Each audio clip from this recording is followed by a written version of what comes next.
Assalamu alaikum and hello friends. I'm Noorjahan from Noorjahan's Dailylife. இன்னைக்கு ஒரு டிஃப்ரெண்ட்டான recipe பார்க்கலாம் ஃப்ரெண்ட்ஸ். எக் பஜ்ஜி 2 டிஃப்ரெண்ட் வேஸில் எப்படி பண்ணுறதுன்னு பார்க்கலாம் வாங்க. ஒரு பவுலில் 3 முட்டை எடுத்துக்கலாம். அதுக்கு தேவையான அளவு உப்பு, ஒரு டீஸ்பூன் பெப்பர் பொடி சேர்த்து நல்லா பீட் பண்ணிக்கலாம்.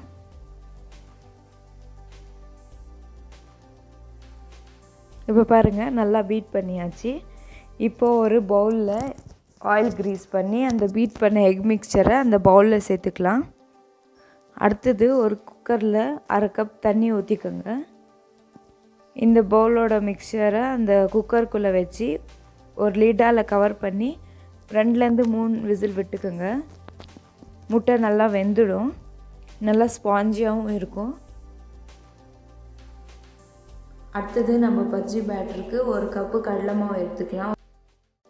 1 டேபிள் ஸ்பூன் அரிசி மாவு சேர்த்துக்கலாம். தேவையான அளவு உப்பு சேர்த்துக்கோங்க. மஞ்சள் தூள் 1/2 டீஸ்பூன்,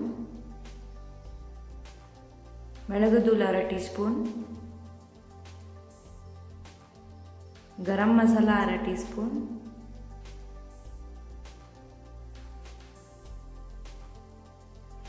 ஜீரகத்தூள் 1/2 டீஸ்பூன்,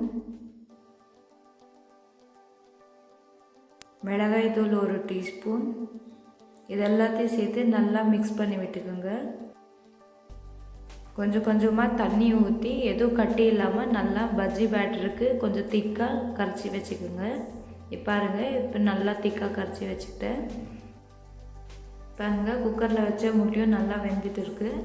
ஒரு முட்டையை அவிச்சி வச்சுக்கிறேன். பஜ்ஜி பேட்டரும் ரெடியாக இருக்குது. நம்ம இப்போ குக்கரில் வச்ச முட்டையை நல்லா க்யூபாக ஸ்லைஸ் பண்ணிக்கலாம். அவிச்ச முட்டையும் ஒரு முட்டையில் 4 பீஸ் கட் பண்ணிக்கிறேன்.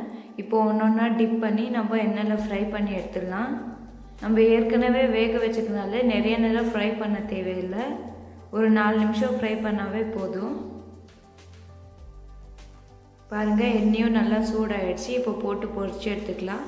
மீடியம் ஃப்ளேமில் பொரிச்சு எடுங்க, இல்லைன்னா தீஞ்சிடும்.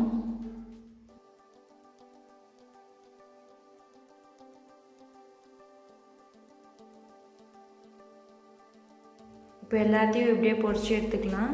போட்ட உடனே திருப்பிடாதீங்க. ஒரு 2 நிமிஷத்துக்கு அப்புறம் திருப்பி போட்டு பொரிச்சு எடுத்துக்கலாம்.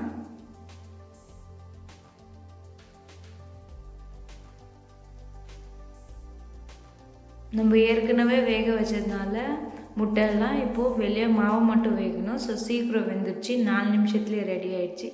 நல்லா ஸ்பாஞ்சியாக இருக்குது. பாருங்கள் எவ்வளோ சாஃப்டாக இருக்குது. நம்ம இதே மாதிரி முட்டையை வேக வச்சு கிரேவி செய்யலாம். நல்லா மசாலா உள்ளே இறங்கும். சூப்பராக இருக்கும் டேஸ்ட்டு. இப்போ மழை காலன்றதுனால நல்லா ஈவினிங் ஸ்நாக்காக செஞ்சு தரலாம். ஈஸியாக செஞ்சிடலாம் கொஞ்சம் நேரத்துலேயே. நல்லா சூடாக சர்வ் பண்ணுங்கள். டொமேட்டோ கெச்சப் இல்லை க்ரீன் சட்னியோட நல்லா டேஸ்ட்டாக இருக்கும்.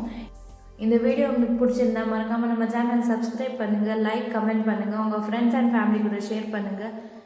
அல்லாஹ் ஹாஃபிஸ். எல்லாருக்கும் இன்னொரு இன்ட்ரெஸ்டிங்கான வீடியோவில் பார்ப்போம். ஜஸாக்கல்லாஹு ஹைர் அண்ட் தேங்க்யூ.